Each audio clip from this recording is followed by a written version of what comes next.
Welcome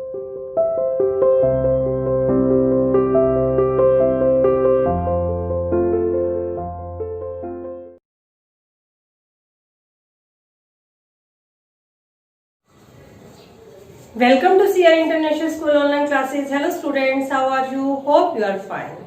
बेटा हम अपनी सोशल एंड पॉलिटिकल लाइफ जो हमारे सामाजिक और राजनीतिक जीवन की बुक है उसका चैप्टर नंबर 6 अंडरस्टैंडिंग मीडिया यानी कि संचार माध्यमों को समझना, ये चैप्टर की हम कंप्लीट रीडिंग कर चुके हैं। आज हम इसके क्वेश्चन आंसर्स करेंगे। तो क्वेश्चन आंसर्स करने से पहले हम एक बार देखते हैं कि हमने इस चैप्टर में क्या क्या पढ़ा। हमने देखा कि संचार माध्यम कौन कौन से हैं, जैसे टीवी है, रेडियो है, न्यूज़पेपर है। इसके साथ साथ मास मीडिया या जनसंचार माध्यम क्या होते हैं, संचार के ऐसे माध्यम जिनकी पहुंच लाखों लोगों तक हो।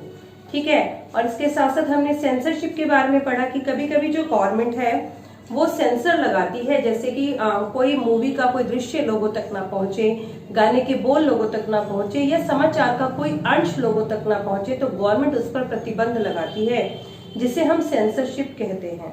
और इस सेंसरशिप का जो सबसे बुरा समय आया भारतीय इतिहास में वो था 1975 से 1977 तक का। मीडिया को सही रिपोर्ट देने के लिए, एक बैलेंस रिपोर्ट देने के लिए इंडिपेंडेंट होना चाहिए। एक इंडिपेंडेंट मीडिया वो होता है जिसके ऊपर किसी का भी कोई नियंत्रण या प्रभाव ना हो। लेकिन आज ऐसा नहीं है, क्योंकि या तो मीडिया पर सरकार का प्रभाव है, यदि सरकार का प्रभाव नहीं तो वो बहुत सारे व्यापारिक जो बहुत सारे बिजनेस हाउसेज हैं उनके नियंत्रण में रहती है, क्योंकि ये बिजनेस हाउसेज उन्हें एड देते हैं जिनसे वो पैसा कमाते हैं। तो उनके विरुद्ध लिखना उनके लिए बहुत मुश्किल हो जाता है। ठीक है बेटा, तो आज हम इस चैप्टर के क्वेश्चन आंसर्स करते हैं। तो चलिए देखते हैं।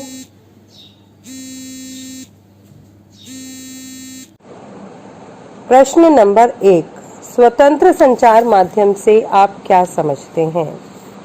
स्वतंत्र संचार माध्यम से तात्पर्य यह है कि उनके द्वारा दिए जाने वाले समाचारों पर किसी का नियंत्रण या प्रभाव ना हो। मतलब संचार माध्यम जिस भी न्यूज़ को दिखा रहे हैं ऐसा ना हो कि कोई भी उसको कंट्रोल करे या उस पर प्रभाव जमाए।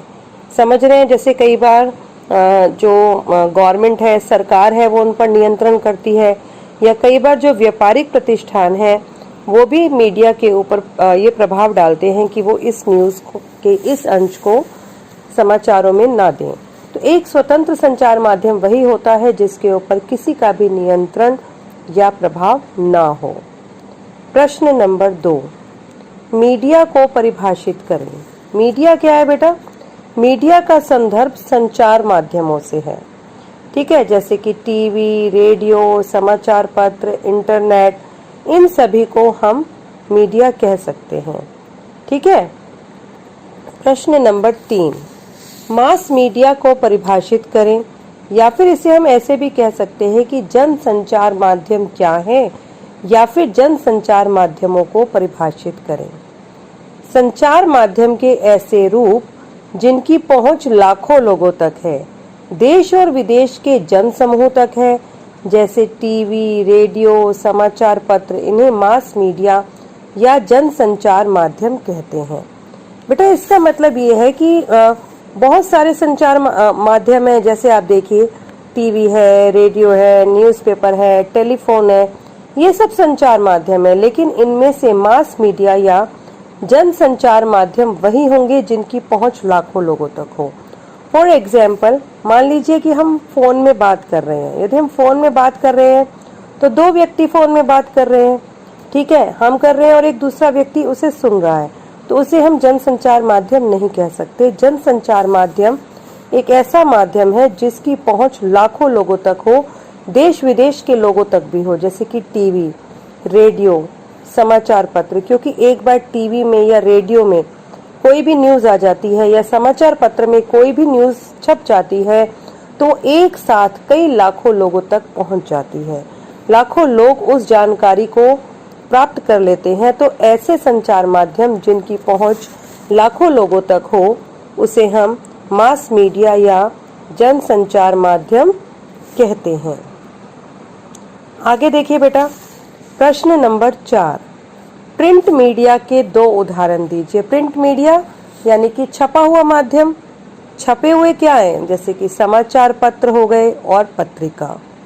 ठीक है, लोग अगला देखिए प्रश्न नंबर 5, इलेक्ट्रॉनिक मीडिया के 2 उदाहरण दीजिए। अब इलेक्ट्रॉनिक मीडिया जिसमें टेक्नोलॉजी का यूज किया गया हो, जैसे कि टीवी और रेडियो। ठीक है, इलेक्ट्रिक चीजों का यूज किया गया, जैसे टीवी है और रेडियो है। प्रश्न नंबर 6, उत्तर प्रदेश के चित्रकूट जिले की 8 दलित महिलाओं द्वारा लिखे गए समाचार पत्र का नाम लिखें। तो बेटा उस समाचार पत्र का नाम है खबर लहरिया। ठीक है, क्या है कि कई बार जो ये समाचार पत्र है ना, ये सिर्फ मेन न्यूज पर ही फोकस करते हैं। ठीक है, मेन न्यूज पर फोकस करते हैं और आम लोगों के जीवन के बारे में ये कुछ ज्यादा रुचि नहीं रखते। तो जी कई लोगों ने ना अपने स्वयं के संचार माध्यम बनाए, जैसे कि उन लोगों ने कैमरे के द्वारा कोई डॉक्यूमेंट्री फिल्म बनाई, या फिर कुछ लोगों ने अपनी पत्रिकाएं लिखनी स्टार्ट कर दी अपने स्थानीय क्षेत्र की। इसी तरीके से जो उत्तर प्रदेश के चित्रकूट की जो 8 दलित महिलाएं हैं, उनके द्वारा हर 15 दिन के अंदर इस समाचार पत्र को निकाला जाता है, जिसका नाम है खबर लहरिया। इसमें वो अपने समाज के बारे में पूरी जानकारी देते हैं कि कैसा वहाँ पर शिक्षा का स्तर है, महिलाओं की दशा कैसी है, महिलाओं को किस प्रकार हिंसा का शिकार होना पड़ता है। और इस खबर को पढ़ने वाले, इन समाचार पत्रों को पढ़ने वाले वहाँ पर रहने वाले किसान हैं, बच्चे हैं, या वो महिलाएं हैं जिन्होंने अभी ही फिलहाल ही पढ़ना सीखा है। प्रश्न नंबर 7, ऐसे 2 तरीके लिखें जिनके द्वारा लोग सरकार द्वारा किए गए निर्णयों के प्रति अपनी असंतुष्टि को दिखाते हैं। मतलब जब लोग सरकार द्वारा लिए गए निर्णयों से संतुष्ट नहीं होते तो वो किस तरीके से प्रतिक्रिया करते हैं, हमें वे 2 तरीके बताने हैं। तो पहला तरीका है बेटा आपका सार्वजनिक विरोध आयोजित कर। मतलब सार्वजनिक विरोध में लोग इकट्ठे होकर सड़कों पर उतर आते हैं और विरोध करते हैं। दूसरा, हस्ताक्षर अभियान चलाकर। हस्ताक्षर अभियान में क्या होता है, एक पत्र लिखा जाता है जिसमें वे अपनी समस्या लिखकर बहुत सारे लोग हस्ताक्षर कर इसे आगे सरकार तक पहुंचाते हैं, उसे हस्ताक्षर अभियान कहते हैं। तो इन दोनों तरीकों के द्वारा ही लोग सरकार के प्रति अपनी असंतुष्टि को दर्शा सकते हैं। प्रश्न नंबर 8, मास मीडिया की आय का स्रोत क्या है। मतलब मास मीडिया किन तरीकों से पैसे को कमाता है या आय अर्जित करता है। तो बेटा मास मीडिया की आय का जो स्रोत है वो विज्ञापन है। विज्ञापन समझते हैं आप, टीवी के अंदर जो हमें ऐड दिखाई जा रही है वो विज्ञापन है। विज्ञापनों से मास मीडिया बहुत अधिक मात्रा में धन प्राप्त करते हैं, क्योंकि टीवी के अंदर जो भी प्रोग्राम आ रहे हैं उनके बीच में जो ऐड दिखाई जाती है, तो उस ऐड के लिए उन्हें बहुत ज्यादा पे करना पड़ता है। ठीक है, हम जो भी प्रोग्राम देखते हैं तो उन लोगों को वेतन भी तो देना होता है। जैसे मान लीजिए हमने न्यूज चैनल देखा, तो एक व्यक्ति जो वो समाचार बोल रहा है, उसके साथ उस समाचार जहां से वो बोल रहा है उस रूम के अंदर कैमरे की व्यवस्था, लाइट की व्यवस्था, या वो सब जो इक्विपमेंट्स खरीदे उनके लिए जो धन है वो कहाँ से आएगा।